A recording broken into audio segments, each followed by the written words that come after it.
Hello అండి, అందరికీ నమస్తే. శనార్థి.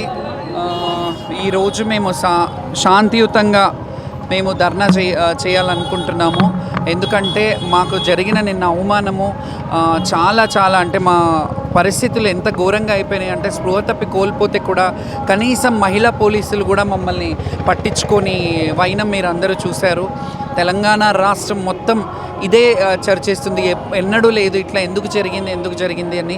ప్రభుత్వం స్పందిస్తుందేమో అని ఆలోచించాము. ప్రభుత్వం ఏం చర్య తీసుకుంటుందో ముందు చూడాలి. అండ్ ఇప్పుడు అంటున్నారు మేము అది చేస్తాము, మీకు ఏం కావాలో చేస్తాము అని అంటున్నారు. మేము మీటింగ్లకు వస్తున్నాము, మీటింగ్లు అటెండ్ అవుతున్నాము, ప్రతి మీటింగ్ అటెండ్ అయ్యాము. కనీసం పాసులు ఇస్తామని ఫొటోస్ తీసుకున్నారు మా దగ్గర నుండి, పాసులు ఇవ్వలేదు. మా ఎంబటి వచ్చే వాళ్ళని తోసేశారు. ఒడిబియ్యం తీసుకెళ్తుంటే ఒడిబియ్యం బయట, మేము లోపల. అసలు ఎప్పుడు వాయిద్యాల నడుమ మేము ఆటపాటలతో వెళ్ళే వాళ్ళని అసలు స్పృహ కోల్పోయే విధంగా ఈ ప్రభుత్వము. ఇంకొకటి, అక్కడ స్పృహ కోల్పోతే కనీసం ఒక మహిళా పోలీసులు కూడా వాటర్ ఫెసిలిటీ కూడా లేని పరిస్థితిలో మీరందరూ చూసిందే నిన్న.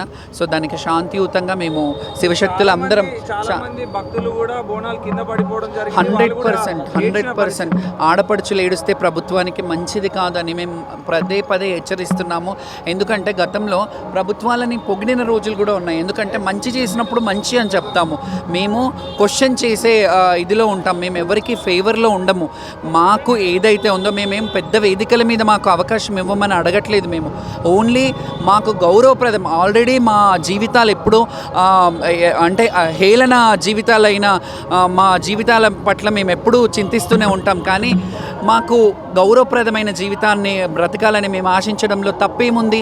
మేము జస్టిస్ గురించి అడగడంలో తప్పేముంది చెప్పండి? చర్చల్లో ఇంకా ఏం జరపలేదు. ప్రభుత్వం స్పందించలేదు. హాస్యాస్పదమైన విషయం ఏంటంటే ప్రభుత్వం కనీసం స్పందించలేదు దీనిపైన. ఒక్క మినిస్టర్ కానీ, ఒక్క ఎమ్మెల్యే కానీ, ఒక్కరు కానీ మాట్లాడలేదు దీని మీద. అది సిగ్గుచేటు. ఇది పోనీ సరే, ప్రభుత్వం వాళ్ళు చెప్పలేరు, మరి అపోజిషన్ వాళ్ళు కూడా కనీసం దీని మీద నోరిప్పట్లేదు. ఒక ఆడపిల్లలకు, ఒక జోగినీలకు అవమానం జరిగితే రాష్ట్రం ఏం బాగుపడుతుంది? ఇట్లా తలసాని గారు మాట్లాడారు. 100% ఆయన మాట్లాడారు. మేము మాట్లాడతాం, శాంతియుతంగా చేద్దాము, మీరేమీ స్టెప్ వేయకండి అని చెప్పారు. యాక్చువల్లీ చాలామంది రావాలి ఈరోజు. సో మేము ఈరోజు రంగం ఉంది కదా అని చెప్పేసి సరే వచ్చాము. ఇంకా సామూహికంగా శాంతియుతంగా మేము మా ప్రొటెస్ట్ తెలుపుతాము. దీని మీద వాళ్ళు ఎలా స్పందన ఉంటుందో దాని తర్వాత మేము ఏం చేయాలో చేస్తాము. 100% అదే టైంలో వచ్చాము. నేను ఇంకొకటి 1 o'clock వరకు సీఎం వచ్చి వెళ్ళారు. ఇప్పుడే రాకండి ఒక గంట సేపు ఆగండి, లేకపోతే ఇక్కడ తొక్కిసలాట అవుతుందంటే గంట ఆగండి. మీరు చూశారు కదా, మేము లేటుగా వచ్చాం. వాళ్ళు ఇచ్చిన టైము మెయింటైన్ చేసినప్పుడు వాళ్ళు ఎందుకు మెయింటైన్ చేయలేదు? మేము చాలా ప్రభుత్వాలతో మేము బోనాలు ఎత్తినాము. చాలా ప్రభుత్వాలు వచ్చాయిపోయాయి. మేము ప్రభుత్వాన్ని దూషించాము. ఎందుకంటే ఈరోజు ఈ ప్రభుత్వం రేపు ఇంకొకరు ఉంటారేమో. మేము అనేది వ్యక్తులుగా మమ్మల్ని మేము ఈ రాష్ట్రం బాగుండాలని కోరుకునే వాళ్ళలో మొట్టమొదటి స్థానంలో ఉంటాం. ఎవరికైనా రాజకీయ నాయకులు వాళ్ళ స్వలాభాల కోసం మాట్లాడతారేమో, కానీ మేము ఏ రోజు కూడా మేము బాగుండాలనము. ఆ సర్వేజన సుఖినో భవంతు, అందరూ బాగుండాలని చెప్పి కోరుకునే మాలాంటి వాళ్ళ మీద పోలీసులు ఇలా జులుం చేయడం. ఇంకొకటి, మీరు ఇప్పుడు చూడండి, మొన్న అమ్మవారి రథోత్సవం రోజు బలకంపేటలో ఎవరన్నా మనుషులు ఉన్నారా? బూట్లు వేసుకొని ఎవరైనా రథం లాగుతారా? మీరు ఫోర్త్ ఫేస్, మీరు మీడియా అనేది ఫోర్త్ ఫేస్. మీరేం చేస్తున్నారండి? మీరు కూడా దాన్ని చెప్పొచ్చు కదా. మీడియాను కూడా తోసేశారు. మరి మీరెందుకు మాట్లాడలేకపోతున్నారో నాకు అర్థం కావట్లేదు.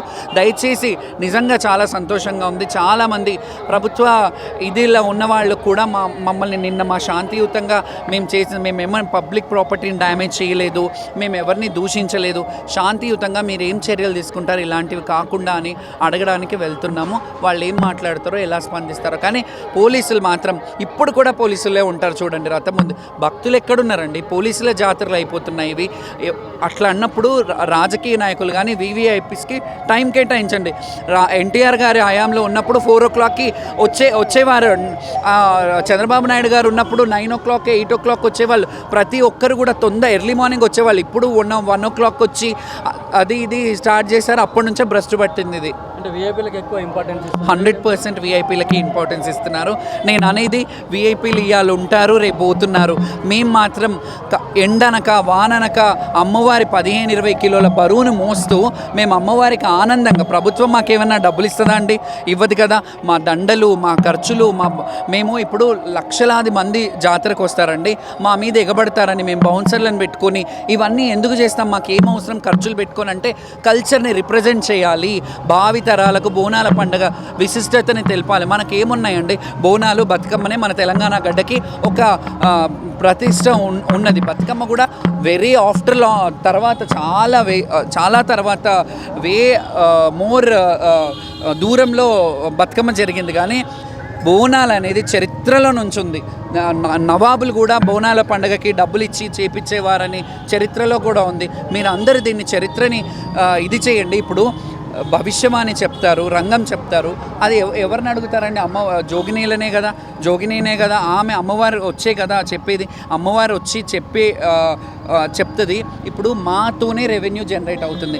మేము ఒడిబియ్యం తెస్తలేమా, కొబ్బరికాయలు తెస్తలేమా, చీరలు తెస్తలేమా? మేము అమ్మవారిని ఆవహించుకొని భక్తులకి మీరు బోనం చేయండి, మీరు బోనం చేస్తే మంచిది. గతంలో ఇన్ని బోనాలు వచ్చేవా? చాలా తక్కువ బోనాలు ఉండేవి. లోకల్ వాళ్ళని కూడా ఎక్కడ పడితే అక్కడ బంధించేసి, లోకల్గా మా శిష్యులు ఉంటారు ఇక్కడ, ఇటు సైడు అటు సైడు, మన నల్లగుట్ట, మరి మీరుండే ప్యారడైస్, ఇక్కడ నుంచి వచ్చే వాళ్ళు ఉంటారు. అందరికి ఒకటే వే పెట్టారు. ఈ వేని అసలు విఐపీల వల్లనే ఇదంతా జరిగింది.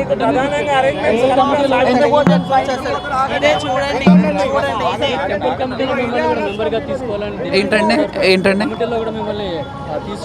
అర్థం కాలేదు. 100% తీసుకోవాలండి. ఇప్పుడు టెంపుల్ కమిటీలో ఈ అమ్మాయో వీళ్ళో ఎవరన్నా ఉండింటే వాళ్ళు వచ్చి మమ్మల్ని తీసుకెళ్లే వాళ్ళు కదా.